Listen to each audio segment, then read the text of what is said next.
The Japanese fighters expected the crippled B-25 to fall within minutes. Smoke trailed from one engine.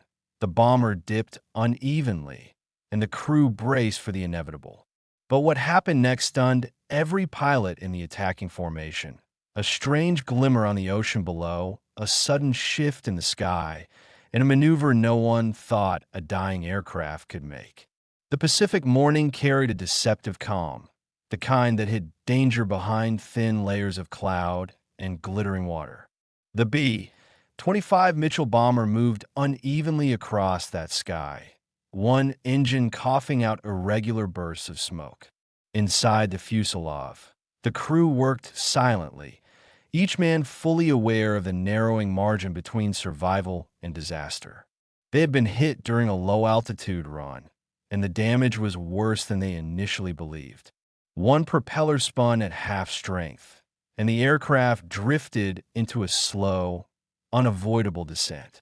The pilot kept his hands steady, eyes fixed on the distant line of the horizon. He didn't speak much, not because he was afraid, but because there was nothing to add. The situation was as clear as the thin crack running across his windshield. Then came the shapes in the distance. Sharp, angular silhouettes against the bright sky. Japanese fighters, Zeros, closing in with the ease of predators spotting wounded prey. Their formation tightened as they descended in flawless arcs, wings glinting in the sunlight. The crew of the B-25 exchanged no words. They didn't need to. Every man aboard realized the odds. The radio crackled faintly, then went silent. The intercom hummed with the rhythmic vibration of weakening engines. The air smelled of fuel, oil, and heated metal, the scent of a machine fighting for its last moments. In the tail compartment, the gunner adjusted his sight, tracking the incoming fighters. He noticed something strange near the surface of the ocean below, a brief, shimmering reflection, like light bouncing off a curved metallic object beneath the waves. It appeared for only a heartbeat before disappearing into the shifting glare. He blinked, unsure whether it was real. The Zeros approached in perfect synchronization. The B-25, battered and limping, seemed moments away from the end. Yet within the next several minutes, something would happen.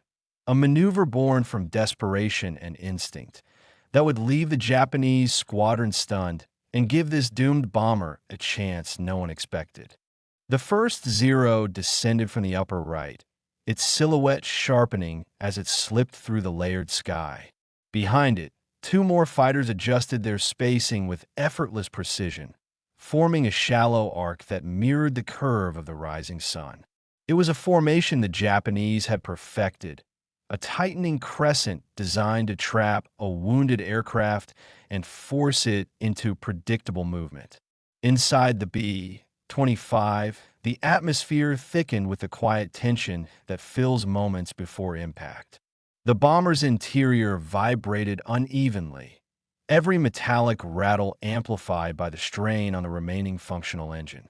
The pilot leaned slightly forward, scanning the sky not for openings, there were none, but for timing. Every survival decision from this point on depended on seconds. Zero's incoming, 3 high, the top turret gunner said, his voice steady but low. Copy, the pilot replied. Hold fire until they commit. No one spoke after that. They had already felt the shift in gravity as the plane dipped lower toward the ocean, pulled downward by damage that no amount of throttle manipulation could overcome. The numbers on the altimeter slipped with slow but undeniable certainty. Through the tail turret glass, the rear gunner watched the fighters tighten their descent. Their approach angle was perfect, disciplined, shallow, and converging directly toward the bomber's weakest arc.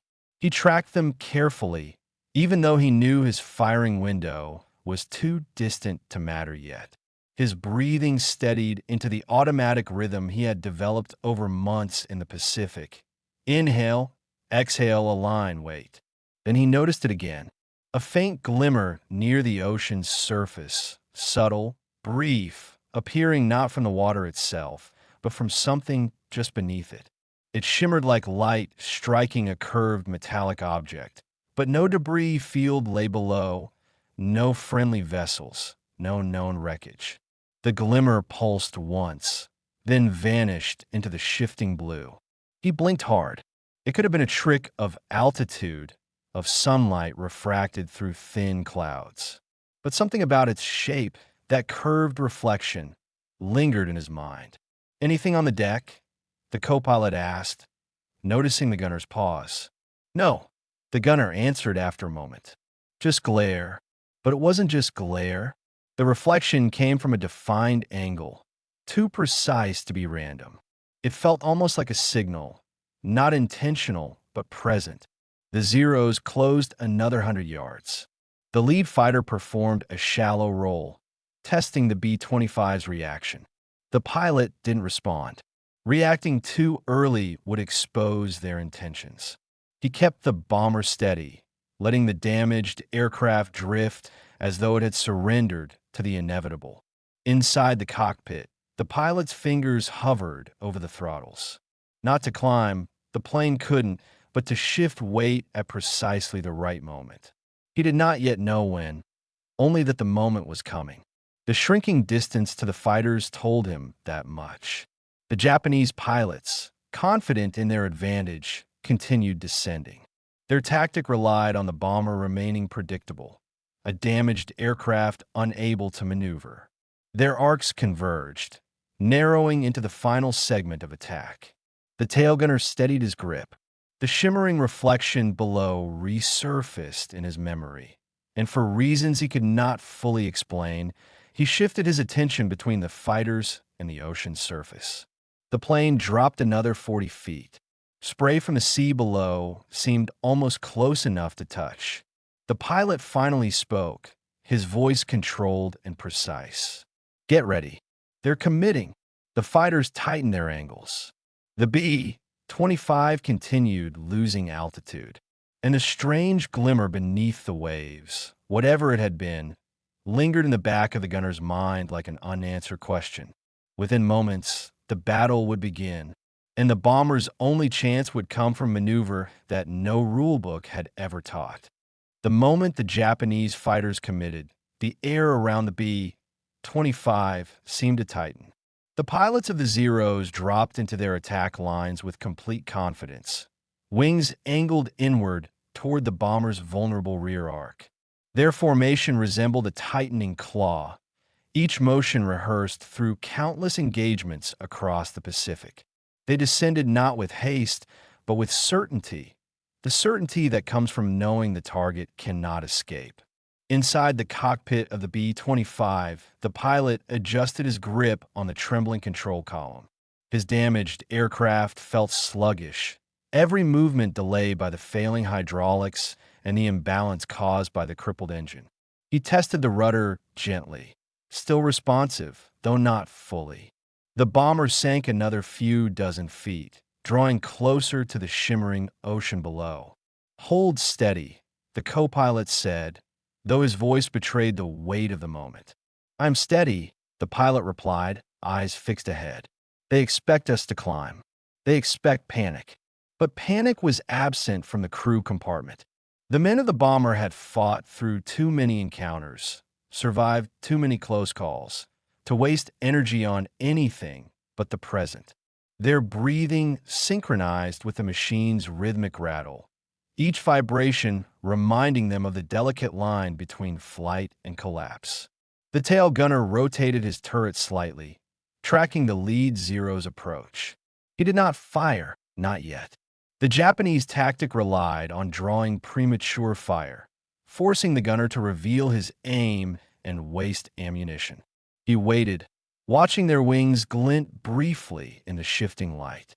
Then he saw it again, a faint shimmer beneath the water's surface, farther ahead now, as though the bomber were drifting toward the same position where the strange reflection had appeared earlier.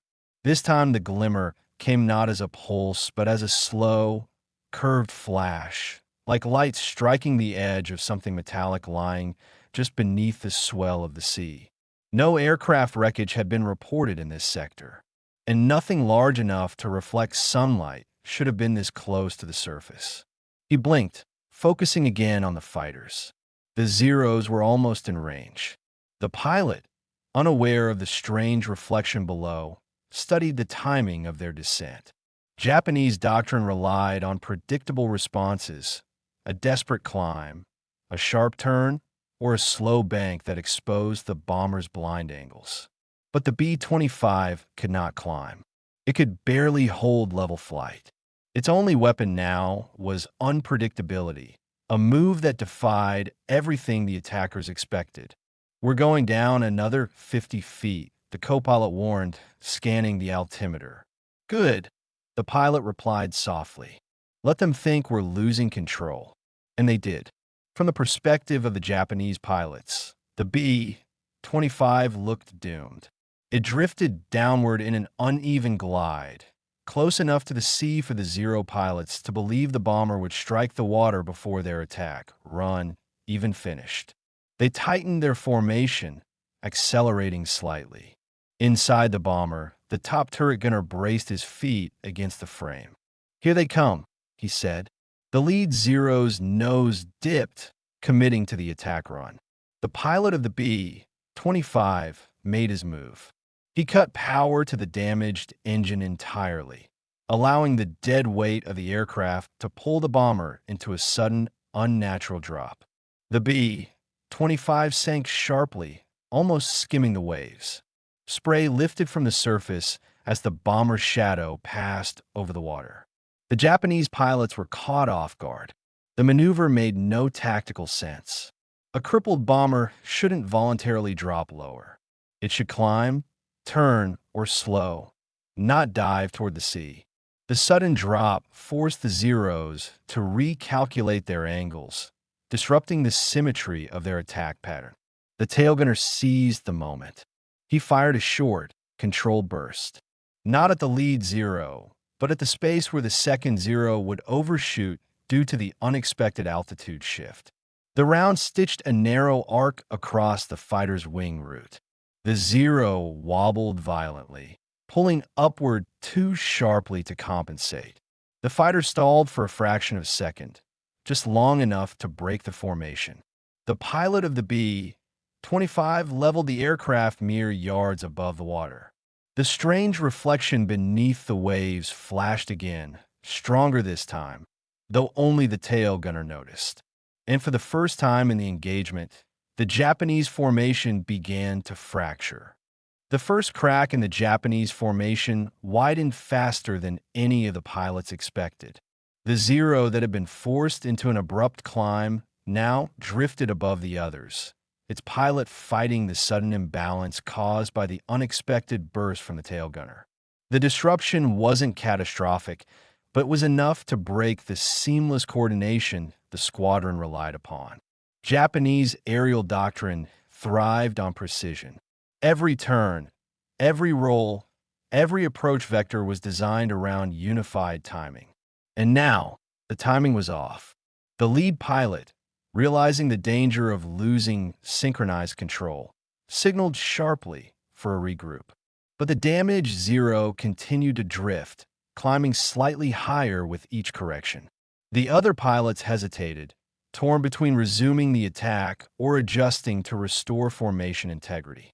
Inside the B-25, the pilot seized the opening without a word. He pushed the remaining engine harder, not to gain altitude, which the bomber was incapable of, but to gain forward momentum just enough to alter the attacker's dive angles. The aircraft skimmed the surface of the ocean, its reflection trembling on the water below. Spray streaked the lower fuselage as the bomber surged ahead in a fragile but deliberate motion. The co-pilot tightened his harness, eyes darting between instruments whose readings fell deep into the margins of uncertainty. "She's holding together," he said, though his tone suggested surprise more than confidence. "She will," the pilot replied, "as long as we stay unpredictable." Unpredictability, however, came with a price. Flying this low left them no margin for error. A miscalculated shift in weight, a sudden stall, or even a gust of uneven air could pull the bomber into the water. Yet the alternative, remaining a predictable target, ensured destruction. The tail gunner scanned the rear horizon. 1-0 dropped into a lower angle, attempting to exploit the bomber's near-surface flight. Another shifted wide, preparing to bracket from a left. The third, still regaining balance, banked slowly into a shallower dive. Then, beneath the shimmering reflection of the bomber's own shadow, he saw it again.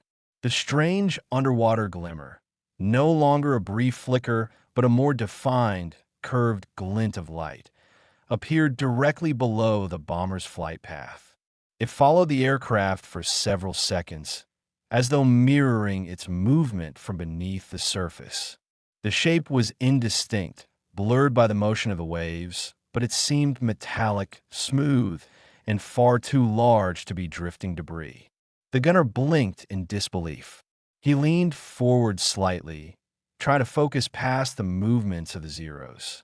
The glimmer pulsed once, just a soft, muted flash, before fading back into the depths. The bomber passed over the spot, and the ocean returned to its ordinary, sunlit shimmer. "Something in the water?" the top turret gunner called out, noticing the shift in the tail gunner's posture. "Nothing that matters right now," the tail gunner replied, though uncertainty lingered in his tone. The Japanese fighters, unaware of the strange reflection below, reinitiated their attack. The lead Zero committed first, dropping directly behind the bomber. The tail gunner swung the turret, waiting for the exact second when the fighter crossed into optimal range. He fired. The burst wasn't meant to destroy, only to disrupt, but even a short arc of tracers forced the Zero slightly offline. The pilot pulled up prematurely, exposing the underside of his wing to the top turret. The top turret gunner fired next. A brief burst struck the Zero's underside, punching through the wing root. Smoke trailed behind the damaged fighter as it veered off, losing altitude. But this small victory came with a cost. The second Zero, now perfectly aligned along the bomber's weak left rear diagonal, opened fire. Rounds struck the B-25's fuselage, tearing through plating and ricocheting down the interior spine. The bomber lurched violently. Alarm lights flashed across the cockpit panel. "We're losing hydraulic pressure," the co-pilot shouted. The pilot steadied the aircraft, jaw clenched. "Hold her level, just hold." The bomber wavered, but did not fall. Its proximity to the ocean gave it a cushion of dense air that helped stabilize the uneven airflow around its wings. The surviving Zeros regrouped. They had lost their rhythm, but not their determination. Once more, they prepared their attack run. And beneath the waves, invisible to all but one crewman, the strange underwater reflection flickered faintly again, as though waiting. The damaged B-25 shuddered from the last burst of enemy fire, its fuselage trembling as though every rivet were being tested at once. The pilot held the control column with a steady grip, countering the subtle pull to the left created by the failing hydraulics. The bomber was flying on instinct now, his and the aircraft's, each responding to the other in a delicate balance that could collapse with the smallest misjudgment. The surviving Japanese fighters pulled away in a coordinated loop, rising back into the upper air where they could reform for another pass. Their motions, though still skilled, no longer carried the crisp harmony that marked the opening of the engagement. They had been forced to adapt, something their doctrine rarely required against a crippled bomber. Inside the B-25, the crew felt the temporary quiet as a pressure in their ears. The wind hissed along the fuselage. The damaged engine rattled with a harsh metallic rhythm. And somewhere beneath it all, the deep thumping of the surviving engine pulsed like a heartbeat. "How's she holding?" the top turret gunner called down. "By stubbornness alone," the pilot answered, adjusting the trim. "Zeros are reforming," the tail gunner added. "But something feels different." The something wasn't just the fractured Japanese formation or the unstable altitude. It was the way the sky itself seemed to open above them. The clouds ahead drifted into a narrow corridor of light, thin, diffuse, and angled so that it illuminated the ocean in moving sheets rather than a steady glow. And within those shifting reflections, the tail gunner once again saw the faint underwater glimmer. This time it wasn't a flash. It was a slow, elongated shimmer following the bomber's path several dozen meters below the surface, like sunlight catching the edge of something long and curved beneath the water. It kept pace with them, never gaining, never falling behind, just faint, silent, and impossibly steady. The gunner felt a chill. He blinked, refocused, and forced his eyes upward as the Japanese fighters angled into position again. The pilot saw the renewed formation, noting their spacing. "They're done probing," he said quietly. "Next run is full commitment." Japanese fighters rarely hesitated twice. Once they recalibrated, they attacked relentlessly, exploiting every weakness with disciplined aggression. Now, two fighters broke left while one dove from above, an asymmetric approach designed to split the bomber's defensive fire. "Brace," the pilot warned. The lead Zero dove sharply, its engine roaring as it accelerated toward firing distance. The tail gunner swung his turret, but the angle was too tight.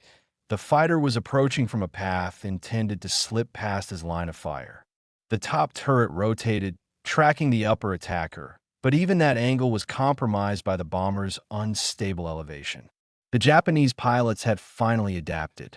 Then, without planning, without orders, without logic, the ocean below the B-25 erupted in a brief, shimmering band of reflected light. It wasn't bright. It wasn't dramatic. But it was unexpected, a sudden horizontal gleam that stretched across the water like a blade of sunlit silver. The Zeros hesitated, only for a fraction of a second, but hesitation at this speed and altitude was enough. The lead Zero adjusted its nose by a hair's breadth, overcorrecting. The second fighter shifted too far left. The third, approaching from above, mistimed the final steepening of its dive. The bomber crew didn't understand what had caused the pause, but they seized the moment with instinctive unity. "Now," the pilot shouted. The B-25 dipped slightly, just enough to throw off the fighter's firing angles. The tail gunner fired a short, tight burst at the lower Zero, not to destroy it, but to force another correction. The top turret screamed to life, sending a stream of tracers toward the diving fighter. The upper Zero banked away too rapidly, losing its firing window. The lower Zero overshot entirely. The third fighter clipped the outer edge of the top turret's cone of fire, its wings sparking as it spiraled away. The formation collapsed again. The sky around the bomber widened, no longer a trap, but an opening. The pilot steadied the B-25, still riding the thin margin between flight and failure. "We're not done," he said, voice low, "but they're losing their rhythm." And beneath the waves, the faint underwater shimmer faded once more, as though it had served its quiet purpose. The Japanese fighters circled into a new attack pattern, their engines forming a rising chorus that echoed across the open sky. The earlier disruptions had shaken their rhythm, but not their resolve. Skilled pilots compensated quickly, adjusting spacing and angle with the instinctive precision that had made the Zero one of the most feared aircraft in the Pacific. The B-25, barely holding its altitude above the waves, flew forward in a trembling line. The wounded bomber's every movement felt like a negotiation with gravity. The pilot monitored the instruments closely, aware that the thin margin keeping them airborne could vanish at any moment.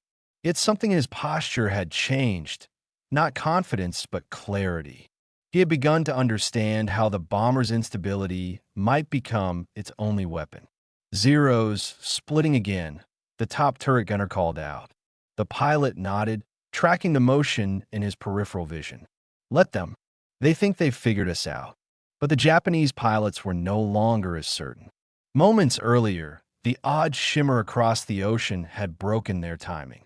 They couldn't articulate why it unsettled them, only that something in the environment seemed to shift without warning, catching their eyes at the worst possible moment.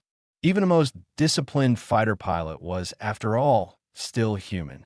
The tail gunner watched the fighters tighten their formation once more. His turret swiveled smoothly, but his gaze flicked downward for the briefest instant. There, far below, the faint underwater glint reappeared. Not bright, not demanding attention, just present. A slow, thin reflection tracking beneath the waves, almost mirroring the B-25's flight path. It reminded him of the curved hull of a submerged object, though no known wreck or submarine should have been in this sector. The shape wasn't consistent enough to identify, only enough to notice. He didn't mention it to the others. Not now. There was no space for mystery in the middle of an attack run. What mattered was survival. The Japanese fighters committed. Two dove from above, using the sun to cloak their approach. A third accelerated from the right, intending to force the bomber into a turn it couldn't execute. Their pattern formed a collapsing triangle, a trap designed to overwhelm even a healthy aircraft. Inside the cockpit, the B-25 pilot took a breath, slow, steady, deliberate. He did something no manual recommended. He cut throttle on the good engine for 2 full seconds. The bomber lurched violently, dropping in a sudden, destabilizing tilt that pulled the aircraft downward and sideways at once. Neither a dive nor a turn, but a chaotic hybrid motion that no Japanese pilot could have predicted. The Zeros overshot. The fighters had aligned their runs based on the bomber's previous glide path. The unexpected dip not only broke their angles, it sent the B-25 sliding into a position none of them had prepared for. The top turret gunner fired first, his tracers sweeping across the rightmost Zero. Sparks erupted from its wing root as it banked away sharply. The tail gunner followed with a burst aimed not at the nearest fighter, but at the space into which the second Zero would be forced by the sudden shift. The rounds intersected perfectly, clipping the edge of its stabilizer. The fighter shuddered, lost balance, and peeled off trailing thin smoke. The third Zero corrected too sharply, the worst reaction a pilot can make under low-altitude pressure. Its wingtip skimmed a column of rising air, and the fighter slipped into a wobbling turn, losing precious altitude as it fought to regain control. The bomber leveled again, engines roaring unevenly as the pilot restored partial throttle. "We're still flying," the co-pilot said, disbelief thick in his voice. "Barely," the pilot replied. "But enough." The remaining Zero, now the sole attacker in fighting range, pulled back, widening the distance between itself and the bomber. Its pilot studied the B-25, recalculating. Something about the bomber's movements felt unnatural, not desperate, not random, but strategically unpredictable. A crippled aircraft should not have been capable of such maneuvers. Yet here it was, surviving each run as though guided by something the Japanese pilots couldn't decipher. The Zero circled once more, then twice, then, after a long hesitation, turned away. The battle was over. Inside the B-25, breath slowly returned to the crew.